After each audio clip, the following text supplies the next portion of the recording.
After World War II, thousands of German officers and wartime collaborators who supported the regime from France, Croatia, and other parts of Europe were looking for a new home.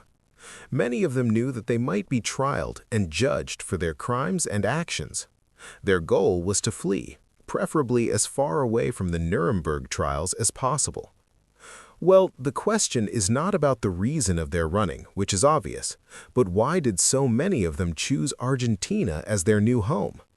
When the Allies raised their flags in Berlin and when the German instrument of surrender was signed on the eve of May 8, 1945, one thing was clear for these criminals and collaborators. Germany, and even the whole European continent, wasn't a safe place for them to stay or hide. Even if the entire regime collapsed and the war was over in Europe, that didn't mean the entire network that they had garnered had collapsed. Former admirers were still there. It's not like World War II ended in one day in 1945 and suddenly everyone realized how horrible the regime had been. Even after their defeat, there were many powerful men in Europe who had favored the cause and continued to do so. Just as an example, Spain was a neutral country, but was a friendly state and supporter of Germany. Spain was ruled by Francisco Franco and had been a tired and neutral country because of its civil war. For some time, many fugitives would find themselves in a safe spot here, but will use Spain as a bridgehead to other destinations. Also, some Swiss important leaders had been outspoken in their support of Germany. These men were in a position to help out. Even the Catholic Church was helpful for some of these fugitives. Several high-ranking church officials actively aided in their escape. There was a window of time to escape justice and possible trials. Those who wanted to flee had to consider their options in a short period of time in order to hide elsewhere and adopt new identities. Across the ocean, in Argentina, President Juan Domingo Perón was more than ready to welcome those former Axis members with open arms. President Perón was an admirer of the German ideology of that time. He helped numerous war criminals to flee with the support of his own diplomats and intelligence agents deployed in Europe. Argentina supported ways for their transit through passages from Italy and Spain to Buenos Aires. During World War II, Argentina clearly favored the Axis powers because of its president and probably because of close cultural ties with Germany, Italy, and Spain. Argentina was a former Spanish colony, and they achieved independence at the beginning of the 19th century. Through decades-long migrations of Italians and Germans created strong ties to these European countries. Argentina was a pro-Italian and pro-Germany country, and this was due to the fact that most Argentines were of Spanish, Italian, or German descent. The German government saw their sympathy, and the two countries created special links between each other. In Argentina were many German spies, and also Argentine officers and diplomats held important positions in Europe. Perón's government admired some totalitarian behaviors and tried to lead his country more in the direction of large military parades and militarization. Many important and influential Argentines, as wealthy businessmen or members of the government, were openly supportive of the Axis cause. Even the president, Juan Domingo Perón himself, had served as an adjunct officer in the Italian army in the late 1930s. Thus, there were special bonds between Germany, Italy, and Argentina. But even in this situation, Argentina would eventually declare war on the Axis powers within just a month before the war ended. But some Argentine agents worked to help defeated German officers to escape after the war. There was a financial reason for Argentina to accept these men.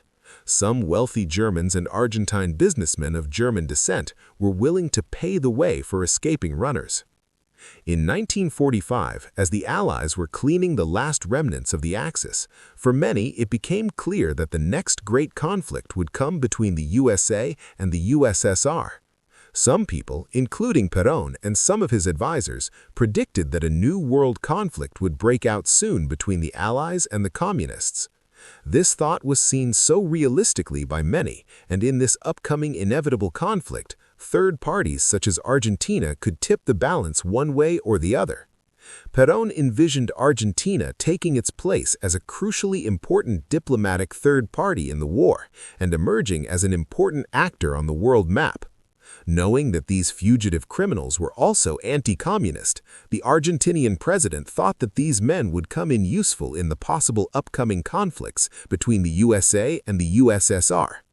The Argentine president also sought to recruit more of these fugitives, in particular those with military and technological expertise that he believed could help his armies and technological advances. This thought was pretty much the same as in other cases. An example could be the United States and the Soviet Union, who both poached scientists to assist them in military and technological matters.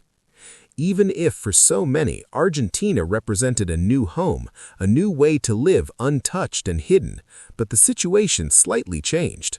Time had passed and the Cold War dragged on. In time, these men would eventually be seen as they initially were. The support for them fled away with time. But Argentina was not the only place in South America that accepted them. Many others eventually found their way to other countries in the region.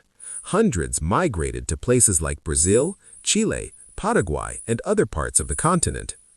For those that Argentina became an option after 1945, the situation changed just 10 years later. After Perón's government fell in 1955, there was a fear that the new administration might not see with good eyes their existence on Argentine soil and could send them back to Europe. Mainly due to the new government's hostility towards Perón and all his former policies. Over time, the presence of so many became something of an embarrassment to the country. By the 1990s, most of these aged men were living openly under their own names. A handful of them were eventually tracked down and sent back for trials. Many others have lost their mark and were assimilated into Argentina's sizable German community and probably never talked about their past again. Runners escaped to Argentina and South America through a system of escape routes called Ratlines. These escape routes mainly led towards Latin America, particularly countries like Argentina, Chile, Paraguay, Brazil, Uruguay, and others. There were two primary routes. The first went from Germany to Spain, then Argentina. The second was from Germany to Rome to Genoa, then South America. This happened because of the willingness of some countries to accept these people and because of some important figures who had a form of sympathy to them.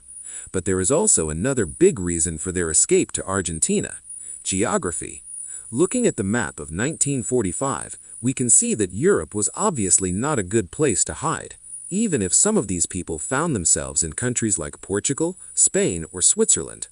Looking in the east, there was the Soviet Union, the conflict in China and Japan, and some allied colonies. Looking south, Africa was mainly a huge colony of France and Great Britain. Looking west, there was the US and Canada. But from the US-Mexican border to the south, the option to run seemed plausible. Considering all options, Latin America was the only part of the world where true chances of a new life existed, even if after some time residing there, some of them were caught. And of all these states, Argentina seems the best option, considering the openness of the Argentinian government at the end of the war to accept these criminals, collaborators, and others who fled. We want to thank you so much for watching this video and to express our gratitude to our few but very generous Patreon supporters. You too can support our channel by clicking the link in the description. Also, don't forget to subscribe and click that bell button in order to see more animated history videos.